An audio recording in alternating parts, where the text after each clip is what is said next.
ഹരേ രാമ രാമ രാമ ഹരേ ഹരേ. ഹരേ കൃഷ്ണ കൃഷ്ണ കൃഷ്ണ ഹരേ ഹരേ. കൃഷ്ണായ വാസുദേവായ ഹരയേ പരമാത്മനെ പ്രണതക്ലേശനാശായ ഗോവിന്ദായ നമോ നമ. എല്ലാ സജ്ജനങ്ങൾക്കും നമസ്കാരം. ഇവിടെ 4ാമത്തെ ദശകം തുടങ്ങുകയാണ്. ഇന്ന് 4ാമത്തെ ദശകത്തിൽ 1, 2, 3, 4, 5 ശ്ലോകങ്ങൾ നോക്കാം. 1ാമത്തെ ശ്ലോകം. കല്യതാം മമ കുരുഷ്വതാവതീം കല്യതേ ഭവതുപാസനം യയാ സ്പഷ്ടമഷ്ടവിധയോഗചര്യയാ പുഷ്ടയാശു തവ തുഷ്ടിമാപ്നുയാം. പദം മുറിച്ച് പറയാം. കല്യതാം മമ കുരുഷ്വ താവതീം കല്യതേ ഭവത് ഉപാസനം യയാ സ്പഷ്ടം ഭവതുപാസനം യയാ സ്പഷ്ടം അഷ്ടവിധയോഗചര്യയാ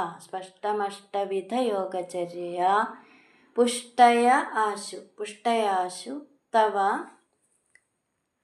തുഷ്ടിമാപ്നുയാം.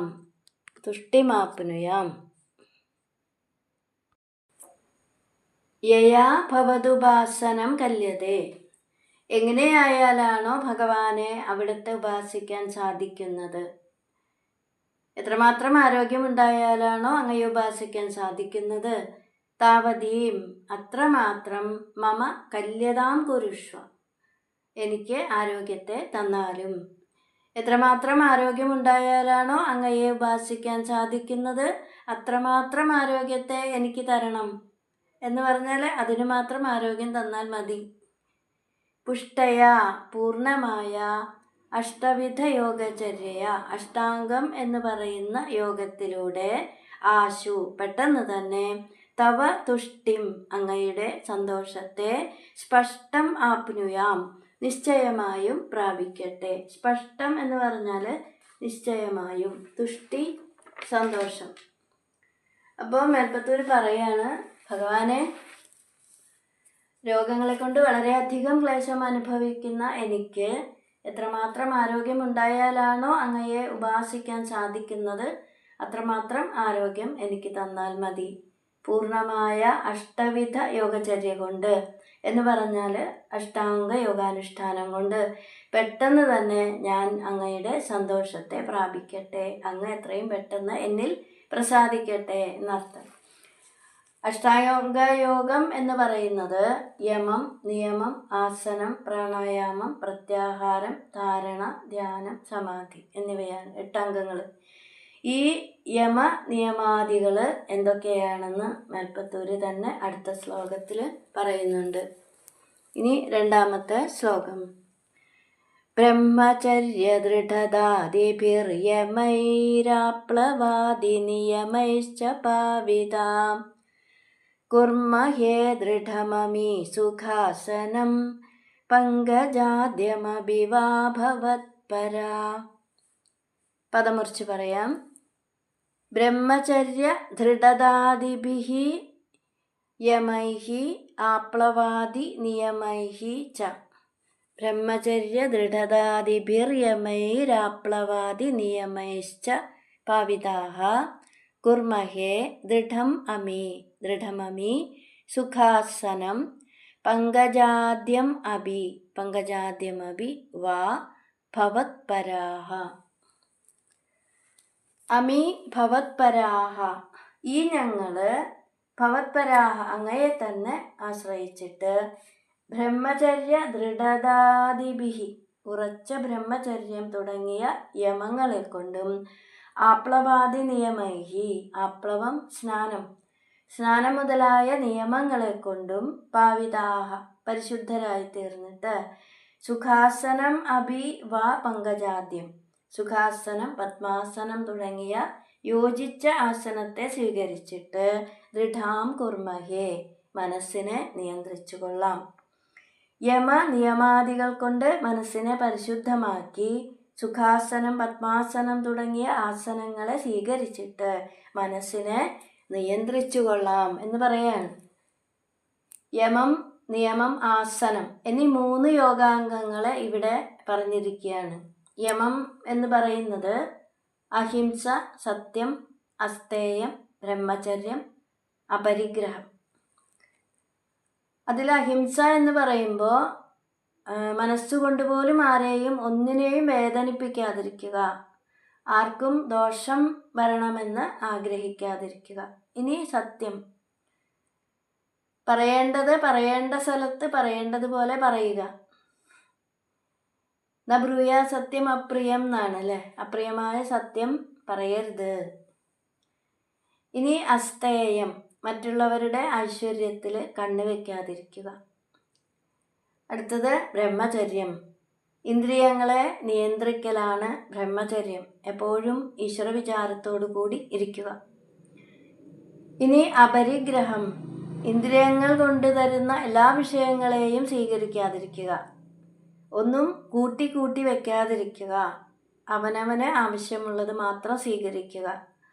അതിപ്പോൾ ഇന്ദ്രിയ വിഷയങ്ങളാണെങ്കിലും ലോകത്തിലെ മറ്റു വസ്തുക്കളാണെങ്കിലും. ഇത്രയും കാര്യങ്ങളാണ് യമം. ഇനി നിയമങ്ങൾ: ശൗചം, സന്തോഷം, തപസ്, സ്വാധ്യായം, ഈശ്വരപ്രണിധാനം. അതിൽ ശൗചം വൃത്തി, മനസ്സിൻ്റെയും ശരീരത്തിൻ്റെയും ശുദ്ധി. സന്തോഷം എന്ന് പറയുമ്പോൾ ഏത് സാഹചര്യത്തിലും സന്തോഷമായിട്ടിരിക്കാൻ മനസ്സിനെ ശീലിപ്പിക്കുക. ഇനി തപസ്, മനസ്സിനെയും ഇന്ദ്രിയങ്ങളെയും ഏകാഗ്രമാക്കുന്നത് തപസ്. സ്വാധ്യായം, ഭാഗവതം മുതലായ ശാസ്ത്രങ്ങളിൽ ശ്രദ്ധ വയ്ക്കുക, പഠിക്കുക, മനനം ചെയ്യുക, അതിലെ ആശയങ്ങൾ ജീവിതത്തിൽ പകർത്തുക. ഇനി ഈശ്വരപ്രണിധാനം, ഈശ്വരനെ പൂജിക്കുക, സ്മരിക്കുക. അപ്പോൾ ഇതെല്ലാം ഇപ്പോൾ ഈ പറഞ്ഞതെല്ലാം നിയമങ്ങളാണ്. ഇനി ആസനം, സ്ഥിരമായിട്ട് സുഖമായിട്ട് കുറച്ചധികം നേരം ഇരിക്കാൻ സാധിക്കുന്ന അവസ്ഥ. എങ്ങനെ ഇരുന്നാലാണോ അതിന് സാധിക്കുന്നത് അങ്ങനെ ഇരിക്കാം. അപ്പോൾ ഭഗവാനെ ഇങ്ങനെയുള്ള അഭ്യാസം കൊണ്ട് അങ്ങയിൽ ഞങ്ങൾ മനസ്സിനെ ഉറപ്പിച്ചു കൊള്ളാം എന്ന് മേൽപ്പത്തൂർ പറയാണ്. ഇനി 3-ാമത്തെ ശ്ലോകം. താരമന്തരനുചിന്യ സന്തതം പ്രാണവായുമഭിയമ്യ നിർമ്മലാഃ ഇന്ദ്രിയാണി വിഷയാദധാപഹൃത്യാസ്മഹേ ഭവതുപാസനോന്മുഖാഃ. പദമുറിച്ച് പറയാം. താരം അന്തഃ അനുചിന്യ, താരമന്തരനുചിന്യ സന്തതം പ്രാണവായും അഭിയമ്യ നിർമ്മലാഃ ഇന്ദ്രിയാണി വിഷയാദ് അധ അപഹൃത്യ വിഷയാദധാപഹൃത്യാസ്മഹേ ഭവത് ഉപാസനോന്മുഖാഃ.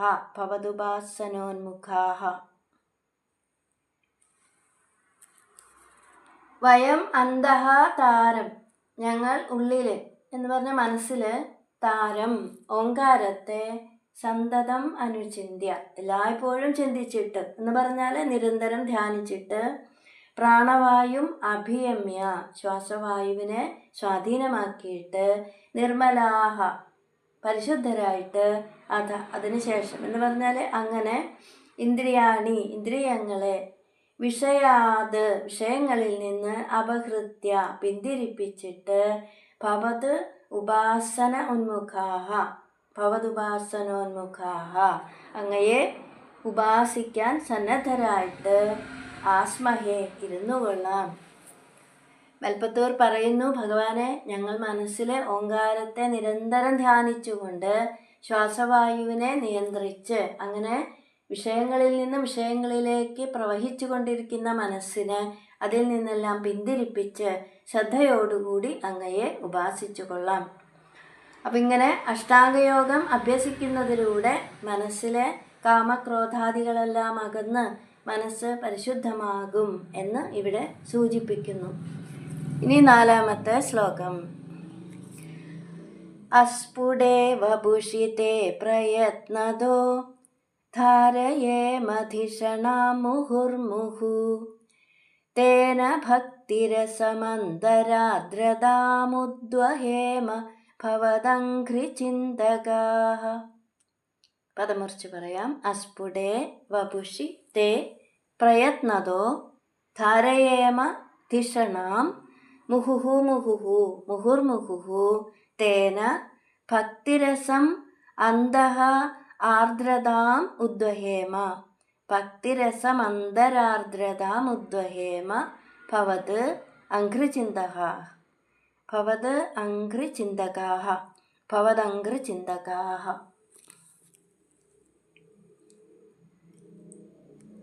അഷ്ടാംഗയോഗത്തിലെ ധാരണ എന്ന യോഗാംഗത്തെ ഈ ശ്ലോകത്തിൽ പ്രതിപാദിക്കുന്നു.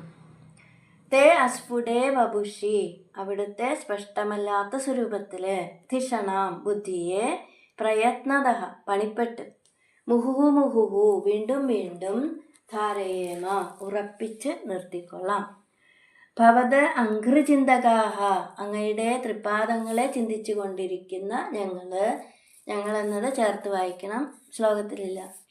തേന ആ ചിന്ത കൊണ്ട് എന്ന് പറഞ്ഞാൽ ധ്യാന പരിശീലനം കൊണ്ട്, ഭക്തിരസത്തെയും, അന്തഃ ഉള്ള് മനസ്സ്, ആർദ്രതാം ഉദ്വഹേമ ആർദ്രതയെ പ്രാപിച്ചുകൊള്ളാം, മനസ്സിനെ ഞങ്ങൾ ആർദ്രമാക്കിക്കൊള്ളാം. അപ്പോൾ ഭഗവാനെ ഞങ്ങൾ അങ്ങയുടെ സ്പഷ്ടമല്ലാത്ത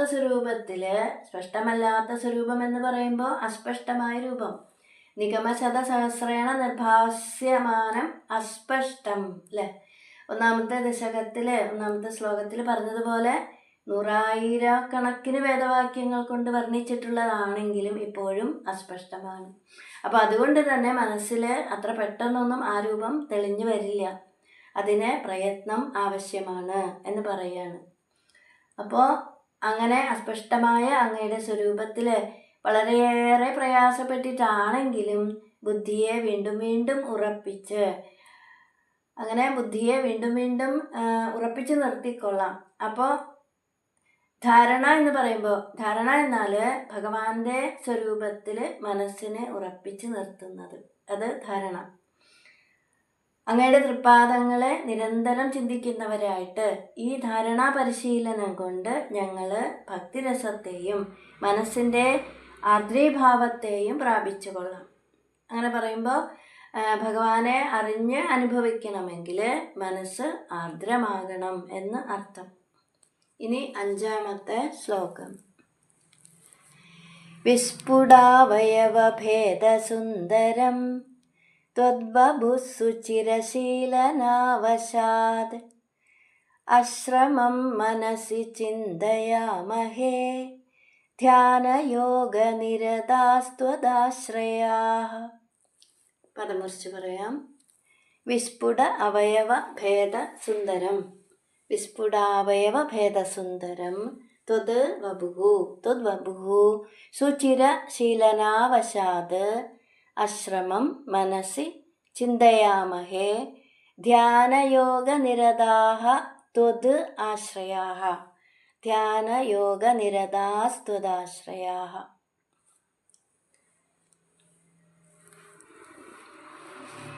കഴിഞ്ഞ ശ്ലോകത്തിൽ ധാരണയെ പ്രതിപാദിച്ചു, ഇനി ധ്യാനം. അപ്പം അങ്ങനെ മനസ്സ് ആർദ്രമാകുമ്പോൾ ഭഗവാന്റെ സ്വരൂപം വ്യക്തമായി കാണാൻ സാധിക്കും എന്ന് ഈ ശ്ലോകത്തിൽ പറയുകയാണ്. ത്വദ് ആശ്രയാഃ അങ്ങയെ ശരണം പ്രാപിച്ചിരിക്കുന്ന ഞങ്ങൾ, ത്വദ് ആശ്രയാഃ വയം, ധ്യാനയോഗനിരതാഃ ധ്യാനയോഗത്തിൽ താല്പര്യമുള്ളവരായിട്ട്, വിസ്ഫുട അവയവ ഭേദ സുന്ദരം നല്ലതുപോലെ തെളിഞ്ഞ് വിളങ്ങുന്ന മനോഹരമായ ത്വദ് വപുഃ അങ്ങയുടെ രൂപം. വിസ്ഫുടം എന്ന് പറഞ്ഞാൽ നല്ലതുപോലെ വ്യക്തമായത്. സുചിരശീലനാവശാത് വളരെ നേരത്തെ സുദീർഘമായ ധാരണയാകുന്ന അഭ്യാസം കൊണ്ട് എന്ന് പറഞ്ഞാൽ നിരന്തരമായ പരിശീലനം കൊണ്ട്, അശ്രമം എളുപ്പത്തിൽ യാതൊരു പരിശ്രമവുമില്ലാതെ തന്നെ മനസ്സി ചിന്തയാമഹേ, മനസ്സിൽ അങ്ങയെ ധ്യാനിച്ചു കൊള്ളാം. അപ്പോൾ ഗുരുവായൂരപ്പ, അങ്ങയെ ശരണം പ്രാപിച്ചിരിക്കുന്ന ഞങ്ങൾ ധാരണ കൊണ്ട് മനസ്സിനെ അങ്ങയുടെ സ്വരൂപത്തിൽ വീണ്ടും വീണ്ടും ഉറപ്പിച്ചു നിർത്തിയിട്ട് തുടക്കത്തിൽ അസ്പഷ്ടമായിരുന്ന അങ്ങയുടെ രൂപം സ്പഷ്ടമാകുന്നതുവരെ ധ്യാനിച്ചു കൊള്ളാം.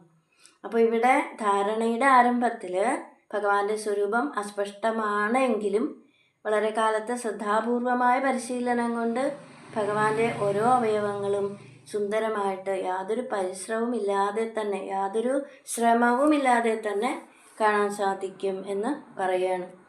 ജിതാസനോ ജിതശ്വാസോ ജിതസംഗോ ജിതേന്ദ്രിയ സ്ഥൂലേ ഭഗവതോ രൂപേ മന സന്ധാരയേധ്യ എന്ന് ഭാഗവതം. ഹരേ കൃഷ്ണ.